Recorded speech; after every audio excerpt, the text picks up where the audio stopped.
Persuni b'diżabilità u nies viċin tagħhom qed jappellaw għal aktar kuxjenza u komunikazzjoni fil-pandemija tal-COVID-19.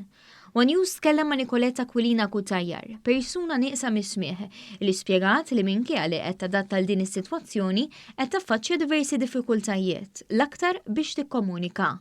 Nicolette stqarret li tixtieq li jkun hawn aktar kuxjenza fuq il-bżonnijiet ta' persuni neqsin mis-smigħ li biex jikkomunikaw aħjar f'dan iż-żmien jistgħu jintużaw il-mobiles u s-sinjali. Qalet li nies neqsin mis-smigħ qed isibu diffikultà biex jikkomunikaw għaliex meta persuna tkun libsa maskra mhux trasparenti tkun impossibbli għal persuni neqsin mis-smigħ biex jifhmu dak li jkun qegħdin jgħidu għaliex ma jkunux jistgħu jaqraw ix-xufftejn.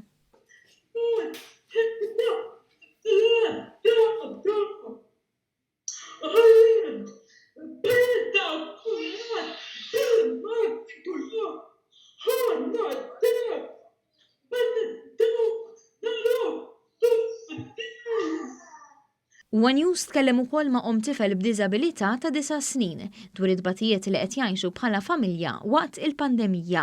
Bħala li għandi tifel b'diżabilità u diżabilità komplessa li għandu ADHD, autismu, Down syndrome, autism, qed tkun diffiċli ħafna. Daw it-tfal kif joħorġu mir-rutina, il-behavior tagħhom jispara u it is very, very uncontrollable. Rebecca spjegat li bina ma jitkellimx u f'ċerti sitwazzjonijiet diffiċli tfehmu għaliex irid joqgħod ġewwa u jsir aggressiv. Hija spjegat ukoll id-diffikultajiet li qed jaffaċċjaw ġenituri ta' tfal b'diżabilità minħabba li nagħlqu ċentri fil-komunità. Is-sitwazzjoni għalmitna ħafna anke bħala ġenituri, għalmitna ħafna, forsi tina aktar grinta biex ovvjament naraw is-sitwazzjoni u fejn għandna bżonn ninsaħħu fis-settur tad-diżabilità.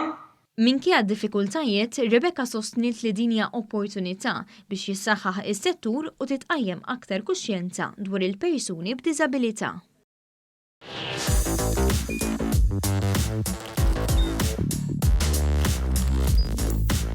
Idħol fuq one.com.mt u hemmhekk tista' tara l-programmi kollha li jxandru fuq One permezz ta' One Play.